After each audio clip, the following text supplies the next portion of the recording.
सबसे पहले हमें दो चीज़ समझनी होगी। एक शब्द आता है हमारे सामने लाइसिस और एक शब्द हमारे सामने आता है जेनेसिस। ठीक है, लाइसिस का मतलब होता है ब्रेकिंग डाउन,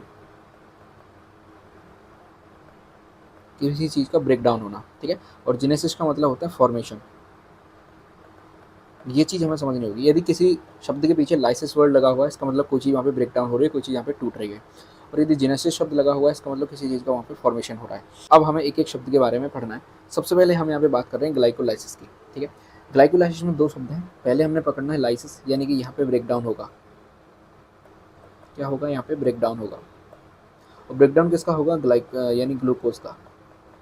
ठीक है, तो ग्लाइकोलाइसिस शब्द का मतलब क्या हो गया कि ग्लूकोज का यदि ब्रेक डाउन होगा तो उस चीज़ को अपन क्या कहेंगे? ग्लाइकोलाइसिस। अब यदि ग्लूकोज का ब्रेक डाउन होगा तो ब्रेक डाउन होने के बाद यहाँ पे बनेगा क्या? वो मॉलिक्यूल बनेंगे किसके? पायरुवेट के, या फिर हम कहें पायरुविक एसिड के। ठीक है, अब हम बात करें कि ग्लाइकोलाइसिस होता कहाँ पे, तो ग्लाइकोलाइसिस हमेशा साइटोप्लाज्म के अंदर होता है। ये एक सेंट्रल मेटाबॉलिक पाथवे है और साथ ही साथ एक प्राइमरी मेथड है किसका? ग्लूकोज के मेटाबॉलिज्म होने का। ठीक है, अब हम इसकी बात करते हैं कि ग्लाइकोलाइसिस एक कॉमन पाथवे है, चाहे हम एरोबिक रेस्पिरेशन की बात करें चाहे फिर हम एनएरोबिक रेस्पिरेशन की बात करें। यानी ग्लाइकोलाइसिस ऐसा पाथवे है जो कि एरोबिक और एनारोबिक रेस्पिरेशन दोनों के अंदर चलता है। तो ये हमें शब्द में समझ में आ गया कि ग्लूकोज का लाइसिस होगा तो क्या बनेगा? ग्लूकोज से पायरुविक एसिड बनेगा या फिर पायरुवेट बनेगा, दो मॉलिक्यूल। तो ग्लाइकोलाइसिस शब्द आपको क्लियर हो जाना चाहिए। दूसरा शब्द हमारे सामने आता है ग्लाइकोजेनेसिस, यानी कि यहाँ पे जेनेसिस वर्ड आ रहा है, यानी किसी चीज़ का फॉर्मेशन होगा।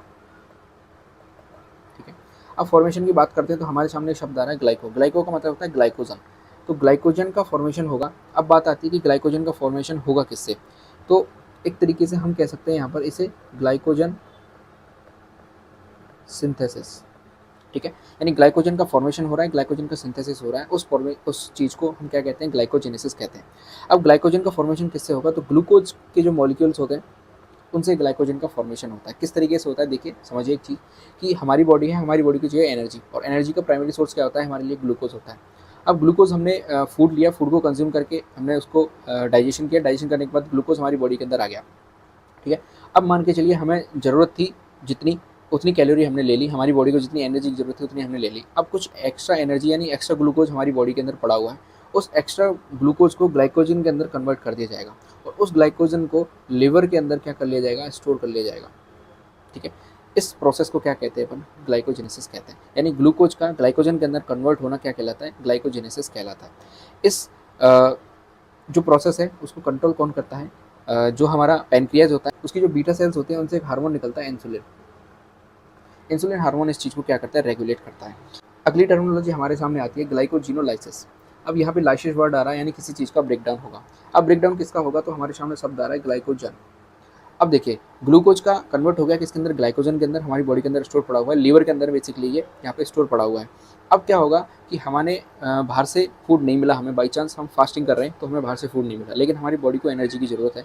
तो अब वो एनर्जी कहाँ से ली जाएगी? अब वो एनर्जी उसी ग्लाइकोजन से ली जाएगी, जो कि ग्लाइकोजन कहाँ पे है? लिवर के अंदर हमारे स्टोर पड़ा हुआ है।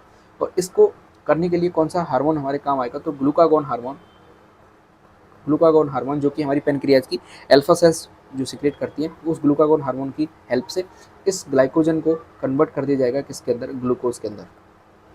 ठीक है, और ग्लूकोज हमारी बॉडी के अंदर आ जाएगा और हमारी जो एनर्जी है वो हमारी कंप्लीट हो जाएगी। ठीक है, तो यदि हमारी बॉडी को एनर्जी की ज़रूरत थी, वो एनर्जी हमें इमीडिएटली चाहिए थी, तो इमीडिएटली एनर्जी कहाँ से मिली? हमने ग्लाइकोजन को किसके अंदर कन्वर्ट कर लिया? हमने ग्लूकोज के अंदर कन्वर्ट कर लिया और एनर्जी हमें प्रोवाइड हो गई। तो ग्लाइकोजिनोलाइसिस का मतलब क्या हो गया? ग्लाइकोजन का लाइसिस होना या फिर ग्लाइकोजन का ब्रेकडाउन होना किसके अंदर? ग्लूकोज के अंदर। ठीक है, ये भी आपको क्लियर हो गया होगा। अब अगली टर्मिनोलॉजी हमारे सामने आती है ग्लूकोनियोजेनेसिस। अब जेनेसिस वर्ड से हमें समझ में आ गया कि यहाँ पे किसी चीज़ का फॉर्मेशन होने वाला है। ग्लूकोज से हमें समझ में आ गया कि ग्लूकोज यहाँ पे काम आने वाला है। ठीक है, और एक शब्द आ रहा है हमारे सामने नियो। नियो के हम यहाँ पे बनाएंगे न्यू। ठीक है, अब हमें इस चीज़ को कैसे अरेंज करना है? देखिए कि नए ग्लूकोज मॉलिक्यूल का फॉर्मेशन होगा, लेकिन कैसे होगा? कि यहाँ पे हम कार्बोहाइड्रेट का यूज़ ना करके जो नॉन कार्ब्स जो मॉलिक्यूल्स होते हैं उनका यूज़ किया जाएगा और उनसे क्या बनाया जाएगा? ग्लूकोज का फॉर्मेशन किया जाएगा। अब हमारे सामने बात आती है कि ऐसे कौन कौन से नॉन कार्बोहाइड्रेट प्रिकर्सर्स होते हैं जिनसे कि हम बना सकते हैं। तो देखिए, कुछ होते हैं आपके पायरुवेट। ठीक है, एक हम पायरुवेट से क्या बना सकते हैं? ग्लूकोज बना सकते हैं। हमारे सामने आता है लैक्टेट। लैक्टेट से हम क्या बना सकते हैं? ग्लूकोज बना सकते हैं। तीसरा हमारे सामने आता है गिल्सरॉल। ठीक है, गिल्सरॉल से हम क्या बना सकते हैं? ग्लूकोज बना सकते हैं। और चौथा एक हमारे सामने आता है कि ग्लाइकोजेनिक अमीनो एसिड्स। ठीक है, तो ये 4 मेजर मॉलिक्यूल्स हैं और ये कैसे हैं, सभी के सभी कैसे हैं, नॉन कार्बोहाइड्रेट्स हैं, यानी नॉन शुगर्स हैं। इनमें किसी भी शुगर की चीज़ हमारे सामने नहीं है, तो इनसे हम क्या बना रहे हैं, ग्लूकोज का फॉर्मेशन कर रहे हैं, तो उसे अपन क्या कहेंगे, ग्लूकोनियोजेनेसिस कहेंगे। यानी कि जेनेसिस होगा, फॉर्मेशन होगा किसका, ग्लूकोज का, लेकिन नॉन कार्बोहाइड्रेट से। ठीक है, नॉन कार्बोहाइड्रेट प्रिकर्सर्स होंगे, उनसे फॉर्मेशन होगा किसका, ग्लूकोज मॉलिक्यूल का, उसे अपन क्या कहेंगे, ग्लूकोनियोजेनेसिस कहेंगे। तो आई होप यहाँ तक ये आपको चारों जो टर्मिनोलॉजी है वो आपको क्लियर हो गई होगी। वीडियो अच्छी लगी है तो लाइक जरूर करें, चैनल को सब्सक्राइब जरूर कर लें। देश से प्यार करें, माता पिता से प्यार करें। जय हिंद।